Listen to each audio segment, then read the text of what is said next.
आमतौर पर जब हम मेरा मतलब है किसी कॉन्ट्रैक्ट या अनुबंध के बारे में बात करते हैं तो सबसे पहले दिमाग में क्या आता है? शायद किसी नए फोन ऐप को डाउनलोड करते समय वो जो स्क्रीन पर आता है। हाँ बिल्कुल, वो टर्म्स एंड कंडीशंस वाला लंबा चौड़ा पन्ना, जो सच कहूं तो कोई नहीं पढ़ता, बस वो छोटे से बॉक्स पे टिक किया, एग्री दबाया और आगे बढ़ गए। एकदम सही। लेकिन जरा कल्पना कीजिए कि वो जो कॉन्ट्रैक्ट है वो किसी ऐप का नहीं है, बल्कि किसी इंसान की पूरी जिंदगी का है। बाप रे, जिंदगी का कॉन्ट्रैक्ट? हाँ, एक ऐसा अनुबंध जिसमें एकदम साफ साफ लिखा हो कि आप जैसे ही एक खास कमरे के अंदर कदम रखेंगे, आपके कई बुनियादी अधिकार हमेशा के लिए खत्म हो जाएंगे। और उस अनुबंध की सबसे अजीब बात, मतलब सबसे हैरान करने वाली बात यह होगी कि शर्तें इतनी कठोर हैं, फिर भी समाज का हर एक व्यक्ति उसी कॉन्ट्रैक्ट पर साइन करने के लिए लाइन में खड़ा है। बिल्कुल, और आज की हमारी इस विस्तृत चर्चा का, यानी इस डीप डाइव का जो केंद्र बिंदु है, वो बिल्कुल यही विरोधाभास है।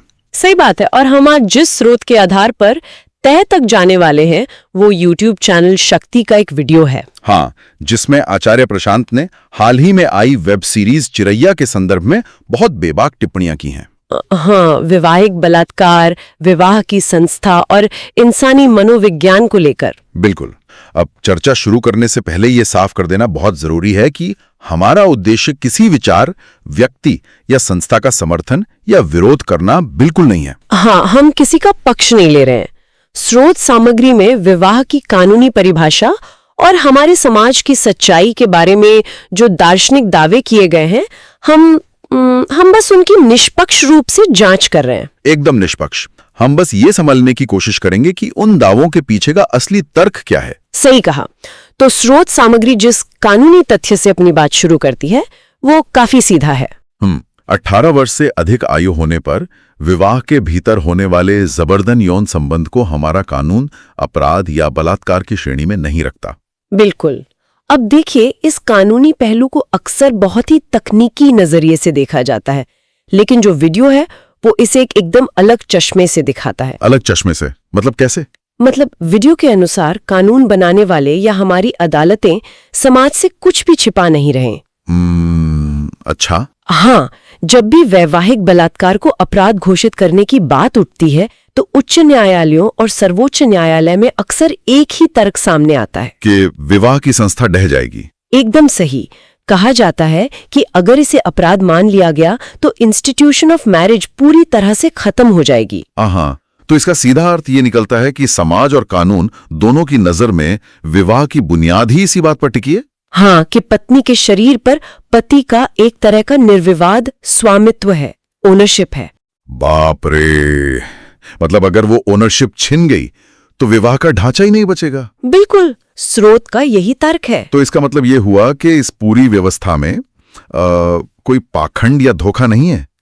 कानून तो बहुत ही निर्मम तरीके से अपनी बात रख रहा है। हाँ, कानून साफ बता रहा है कि विवाह का असल अर्थ क्या है, सब कुछ लिखित में है। लेकिन यार, एक सवाल जो स्वाभाविक रूप से उठता है, अगर इस संस्था के नियम और शर्तें इतनी एक तरफा हैं, पूरी तरह ओनरशिप पर आधारित हैं, तो लोग खुशी खुशी इस रिश्ते में क्यों बंधते हैं? यही तो विरोधाभास है ना? मतलब ऐसा लगता है जैसे कोई एक ऐसे घर में जा रहा है जिसके दरवाजे पर बड़ा बड़ा लिखा है कि यहाँ शोषण की शिकायत का अधिकार नहीं होगा। हाँ, और फिर अंदर जाकर इंसान उसी अधिकार की मांग कर रहा है। बिल्कुल। तो लोग इस कॉन्ट्रैक्ट को मान कैसे लेते हैं? आहा, यहीं पर कानून और समाज के बीच का अंतर समझना जरूरी है। स्रोत ये तर्क देता है कि समाज ने इस पूरे ओनरशिप वाले सौदे को एक आवरण पहना दिया है। आवरण मतलब संस्कारों वाला आवरण? एकदम सही। लोक धर्म, रीति रिवाजों और संस्कारों का एक बहुत ही पवित्र सा आवरण समाज उस कठोर कानूनी सच को ढक देता है। अच्छा, तो कानून अपनी जगह सख्त है, लेकिन समाज उसे सुंदर बना के पेश करता है। हाँ, आचार्य प्रशांत के अनुसार जब यह बात कानूनन मौजूद है कि विवाह के बाद बलात्कार की शिकायत का अधिकार समाप्त हो जाता है, तो स्थिति बिल्कुल पारदर्शी है। कोई धोखा नहीं है। बिल्कुल। जो लोग इसके बाद भी यह दावा करते हैं कि उनके साथ धोखा हुआ है, वे तकनीकी रूप से गलत हैं। समाज ने तो पहले ही बता दिया था कि विवाह की संस्था क्या है। हाँ, वो टर्म्स एंड कंडीशंस वाले पन्ने पर सब लिखा था, बस लोगों ने संस्कारों की चमक दमक में उसे पढ़ा नहीं। वही बात है, बिना पढ़े एग्री पर टिक कर दिया। लेकिन अगर सामाजिक व्यवस्था इस हद तक एक तरफा ओनरशिप पर टिकी है तो यह समझना बहुत जरूरी हो जाता है कि एक आम इंसान इसे स्वीकार कैसे कर लेता है। हाँ, इसका जवाब हमें उस हिस्से में मिलता है जहाँ स्रोत ने विवाह के प्रकारों की चर्चा की है। हाँ, वो लव मैरिज और अरेंज्ड मैरिज वाला हिस्सा। बिल्कुल। वीडियो में प्रेम विवाह को भी कोई बहुत ऊंचा दर्जा नहीं दिया गया है। उसे अक्सर महज शारीरिक आकर्षण या वासना कहा गया है। लेकिन जब बात आयोजित विवाह यानी अरेंज्ड मैरिज की आती है तो स्रोत इसे एक मस्त चुटकुले की तरह पेश करता है। हाँ, और वो इसे एक चुटकुला क्यों कहते हैं, इसके पीछे की क्रोनोलॉजी और मनोविज्ञान को समझना बहुत दिलचस्प है। तो चुटकुला क्या है असल में? स्रोत एक उदाहरण देता है। सोचिए कि हमारे समाज में एक लड़की की परवरिश किस तरह होती है। बहुत ही सुरक्षित माहौल में। बिल्कुल। उसे एक ऑल गर्ल्स स्कूल में पढ़ाया जाता है। बचपन से ही कड़ा अनुशासन सिखाया जाता है। हाँ, कि किसी अपरिचित पुरुष की छाया भी उस पर नहीं पड़नी चाहिए। एकदम। स्पर्श करना या बात करना तो बहुत दूर की बात है। उसकी पूरी चेतना में ये डाल दिया जाता है कि अपरिचित पुरुषों से दूरी ही उसका सबसे बड़ा संस्कार है। सही बात है। नक विरोधाभास है ना? और समाज उम्मीद करता है कि वो इसे खुशी खुशी स्वीकार कर ले। मतलब जो काम सड़क पर होने पर एक जघन्य अपराध माना जाता है जी, वही काम विवाह के मंडप से गुजरने के बाद एक पवित्र संस्कार बन जाता है। बिल्कुल, सिर्फ इसलिए क्योंकि समाज ने उस पर अपनी मुहर लगा दी है। लेकिन यहाँ कानून भी तो अपना एक अजीबोगरीब पेंच डालता है जो इस चुटकुले को और भी डार्क बना देता है। हाँ, कानूनी विरोधाभास यहाँ अपनी चरम सीमा पर है। कानून साफ मानता है कि अगर विवाह में संभोग या शारीरिक संबंध नहीं है तो उस विवाह को कानूनी तौर पर पूर्ण नहीं माना जाएगा। अच्छा। हाँ, मतलब तकनीकी रूप से विवाह हुआ ही नहीं। बिल्कुल। कोई भी केवल इस आधार पर अदालत से तलाक ले सकता है कि विवाह में शारीरिक संबंध नहीं है। इसका सीधा मतलब है कि रिश्ते को बनाए रखने के लिए ये अनिवार्य शर्त है। लेकिन समस्या ये है कि आयोजित विवाह तो दो बिल्कुल अपरिचित लोगों के बीच हुआ है।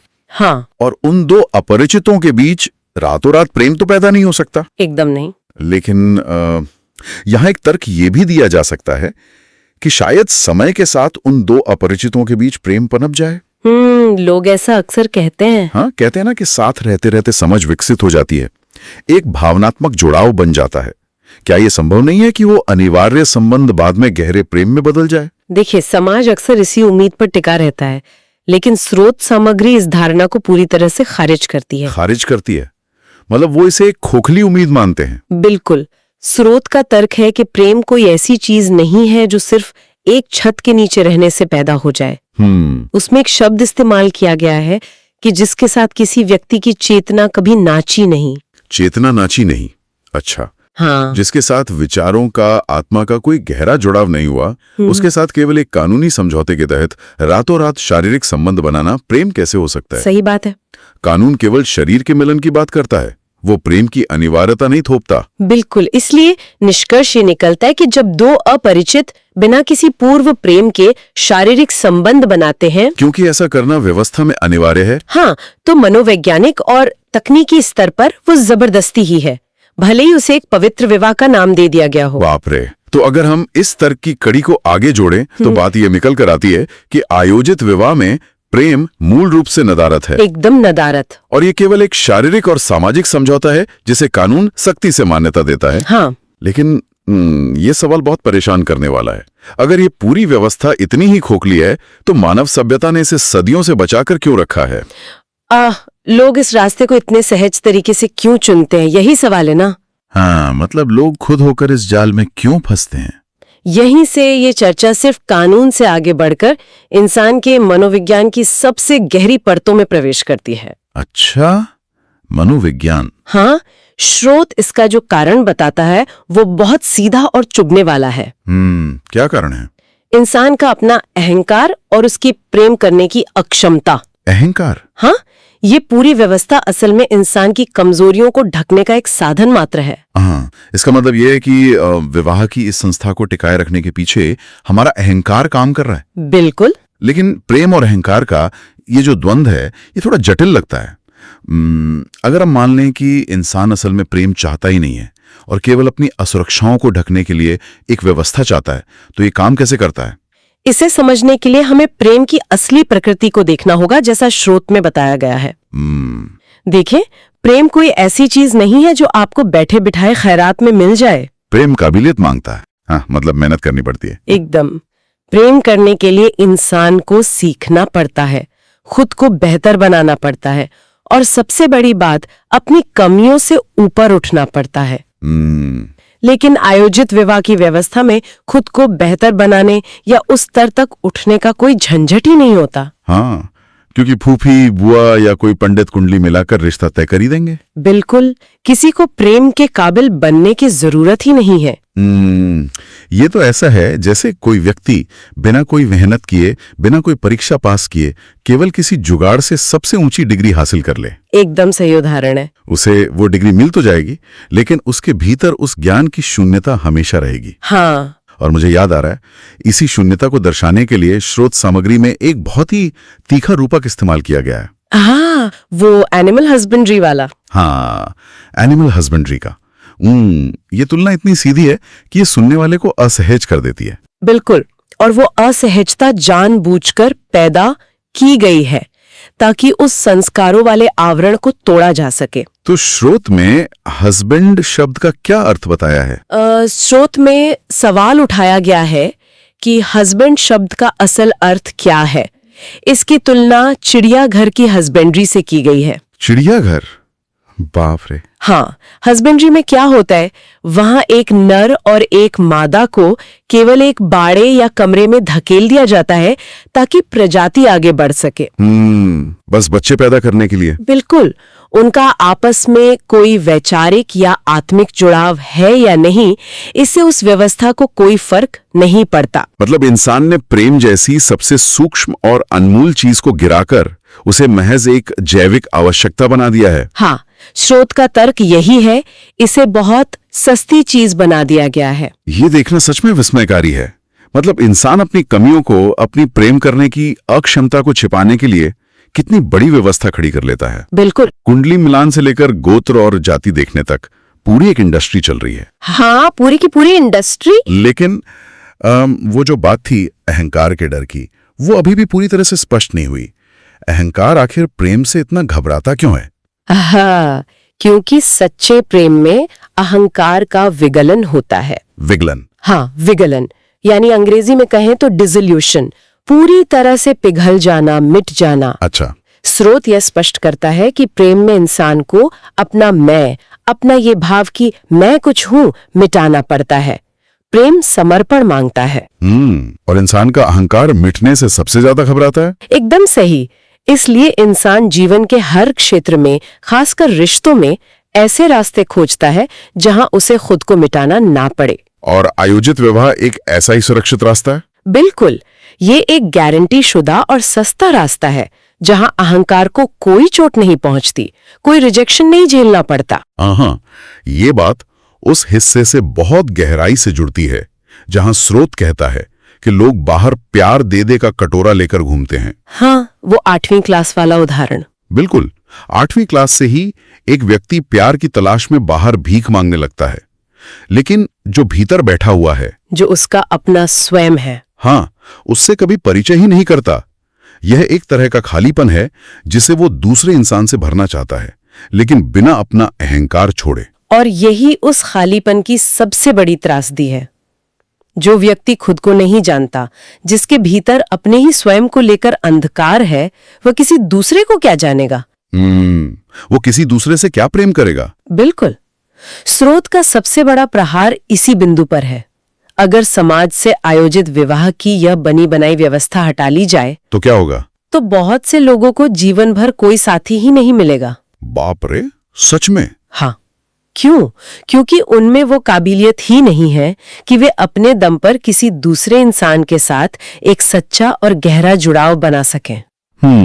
वे अपनी इसी अक्षमता को छिपाने के लिए उन रेडीमेड बंधनों का सहारा लेते हैं। एकदम सही कहा आपने।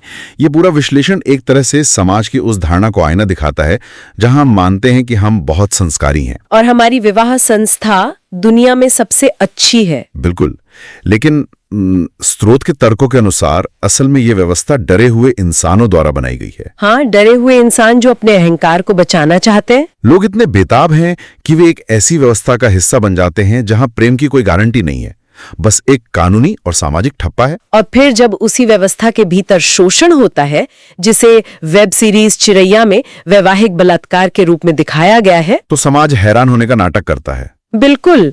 इस पूरी चर्चा का सार इसी बात में छिपा है, जब बुनियादी ओनरशिप पर रखी गई है। हाँ, जब रिश्ते में प्रेम की जगह केवल एक थोपी गई अनिवार्यता है, तो वहां शोषण कोई दुर्घटना नहीं है, वो उस व्यवस्था का एक स्वाभाविक बाय प्रोडक्ट है। सही बात है। कानून ने साफ कर दिया है कि शरीर पर अधिकार निहित है। समाज ने साफ कर दिया है कि प्रेम हो या न हो, विवाह टिकना चाहिए। और इंसान के मनोविज्ञान ने तय कर लिया है कि उसे हर हाल में अपना अहंकार बचाना है, चाहे इसके लिए उसे जीवन भर एक खोखला रिश्ता ही क्यों ना जीना पड़े। बिल्कुल। तो अगर हम आज के इस पूरे विश्लेषण के मुख्य बिंदुओं को एक साथ पिरोएं, तो कहानी उस नियम और शर्त वाले अनुबंध से शुरू होती है, जहां कानून शारीरिक अधिकार को मान्यता देता है। हाँ, फिर हमने देखा कि कैसे समाज एक अपरिचित के साथ शारीरिक संबंध को एक पवित्र संस्कार का नाम देता है, जिसे स्रोत एक क्रूर चुटकुला कहता है। और अंततः ये स्पष्ट हुआ कि ये पूरी जटिल व्यवस्था इसलिए खड़ी है क्योंकि इंसान अपने अहंकार को मिटाने से डरता है। बिल्कुल, असली प्रेम में मिटना पड़ता है, इसलिए इंसान एनिमल हस्बेंड्री जैसे सस्ते विकल्प चुन लेता है। ये एकदम सटीक सारांश है। और यहाँ श्रोताओं को ये याद दिलाना भी बहुत जरूरी है कि आज हमने जिन भी तर्कों पर चर्चा की है, वो विशुद्ध रूप से स्रोत सामग्री पर आधारित है। आचार्य प्रशांत की टिप्पणियों पर। बिल्कुल। ये विवाह की संस्था को देखने का एक बहुत ही दार्शनिक और कड़वा दृष्टिकोण है। हमारा प्रयास केवल इस बात की तह तक जाना था कि ये तर्क आपस में कैसे जुड़े हुए हैं। और ये हमारे समाज के किन गहरे मनोवैज्ञानिक कोनों पर रोशनी डालते हैं। ये सच में एक ऐसा विश्लेषण है जो किसी को भी दुनिया को एक नए नजरिए से देखने पर मजबूर कर देगा। एकदम सही। हाँ, तो आज की इस चर्चा से जाते जाते एक बहुत ही गहरा सवाल उभर कर आता है। अगर कोई सोचे, अगर हमारे समाज की सबसे अहम संस्थाएं हमारे अहंकार को सुरक्षित रखने के लिए डिजाइन की गई हैं, तो क्या जीवन के अन्य क्षेत्रों में भी ऐसा ही हो रहा है? ये बहुत सोचने वाली बात है ना? चाहे वो हमारी नौकरियां हों, हमारे शौक हों या हमारी दोस्तियां, क्या वहां भी असली जुड़ाव की जगह ऐसे ही सुरक्षित और सस्ते विकल्पों को चुना जा रहा है? ये सच में विचार करने वाली बात है कि आखिर इंसान भाग किससे रहा है, इस समाज की कड़वी सच्चाई से या खुद अपने आप से? आज के इस डीप डाइव में बस इतना ही। सुनते रहिए और हमेशा कुछ नया खोजते रहिए।